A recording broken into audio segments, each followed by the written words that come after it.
Sahabat Tech, balik lagi ke channel YouTube Tech ID bersama saya Vira. Oppo menawarkan jajaran smartphone entry melalui seri A yang dihargai dengan rentang harga 1-2 jutaan. Menyusul pendahulunya Oppo A16 dan A16e, sekarang perusahaan meluncurkan Oppo A16K. Dibanderol 2 jutaan, Oppo A16K yang mendukung ColorOS 11.1 memiliki fitur yang beragam. Mau tahu lebih lanjut tentang Oppo A16K? Ikuti video ini sampai habis ya.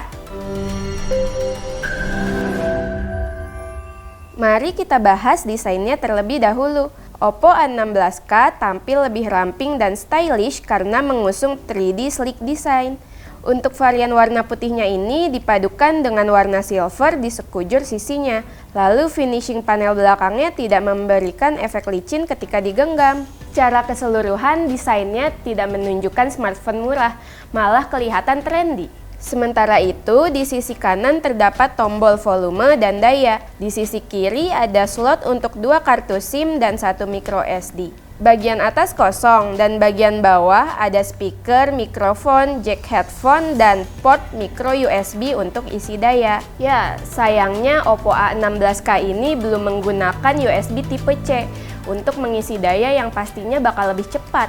Beralih ke performa, Oppo A16K ditenagai MediaTek Helio G35 yang dipadukan dengan RAM 4GB dan penyimpanan internal 64GB. Smartphone ini memang tidak diperuntukkan untuk penggunaan berat seperti main game Genshin Impact misalnya. Tapi untuk penggunaan harian yang normal masih menopang kok. Daripada main game berat, kalian bisa main game ringan yang tidak kalah menyenangkan, seperti misalnya Stumble Guy. Main game ini selama 1 jam tidak membuat performanya turun drastis. Peningkatan suhu di bagian belakang smartphone pun tidak terlalu berlebihan dan masih bisa ditolerir. Untuk sistem operasinya, Oppo A16K mendukung ColorOS 11.1 berbasis Android 11. Antarmuka ini menawarkan fitur-fitur yang beragam seperti flex drop, terjemahan 3 jari, dan tangkapan layar bebas. Selain itu, ada juga Assistive Ball yang memudahkan pengguna dalam mengakses menu lebih cepat loh. Assistive Ball dapat ditemukan di menu Convenience Tool dalam pengaturan. Dengan mengaktifkan fitur ini, maka akan muncul lingkaran putih serbaguna yang bisa kalian klik untuk membuka menu apapun. Kalian bisa memilih 2 mode operasi, yaitu gestur dan tab menu. Oh iya, satu lagi yang tidak boleh ketinggalan, Oppo A16K ini dibekali dukungan perlindungan IPX4 loh sahabat Tech.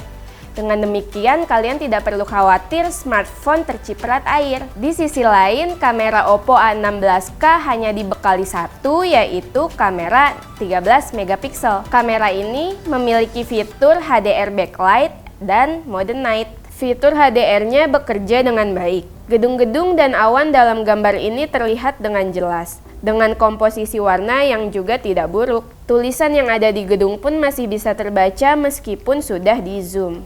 Untuk mode night-nya masih ditemukan banyak noise di sekitar sumber cahaya. Tapi perbedaan warna dapat terlihat antara foto yang menggunakan night mode dan dengan yang tidak menggunakan night mode. Oppo dikenal dengan fitur beauty-nya untuk kamera selfie. Dan tentu saja saya mencoba AI retouching yang ada di kamera depan ini.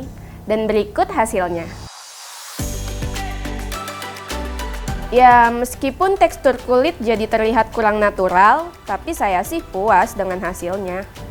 Dari segi baterai, Oppo A16K ini menurut saya cukup hemat dan bertahan lama. Rata-rata penggunaan seperti scrolling TikTok, scrolling e-commerce, dan nonton YouTube selama 30 menit hanya menguras 3% daya.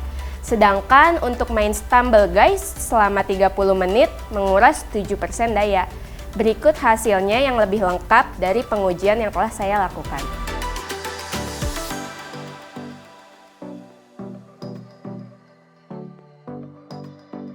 Berapa sih harga smartphone terjangkau ini? Oppo A16K dibanderol Rp2.199.000. Bagaimana menurut sahabat Tech? Tertarik dengan smartphone ini? Tulis jawaban kalian di kolom komentar ya. Jangan lupa like dan subscribe agar tidak ketinggalan video Tech ID selanjutnya. Bye!